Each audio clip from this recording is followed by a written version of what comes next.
Hey everyone, welcome back to Real Talk. I'm Josh, and today I wanted to try something a little different. I want to give a quick history lesson on one of the most talked about films in cinema history, that is Citizen Kane. Now, if you've never seen it, you have probably heard the title thrown around as the greatest movie ever made, but the question always is why? So I want to break that down. So, first off, Citizen Kane was released in 1941, and it was the feature film debut of 25-year-old Orson Welles. At 25, Welles had already made quite a name for himself in radio with his infamous War of the Worlds broadcast, and RKO Pictures basically gave him an unheard of deal. He had total creative control, and that was huge. So he directed, co-wrote, produced, and starred in the movie, and he used that freedom to really shake things up.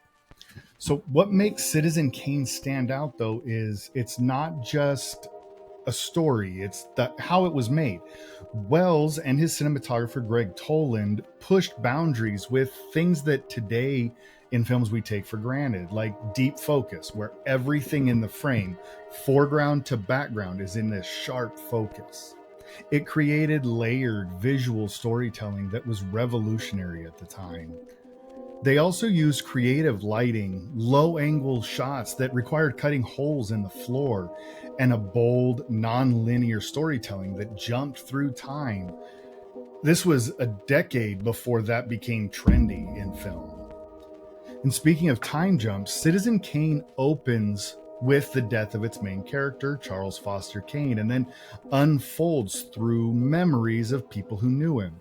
And the whole plot is centered on the mystery of what was his final word, Rosebud.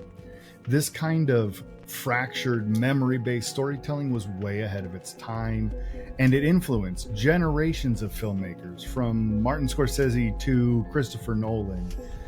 And at the time, Citizen Kane was really controversial, especially with media mogul William Randolph Hearst, who saw Kane as this thinly veiled version of himself, and he tried to kill the release of the film.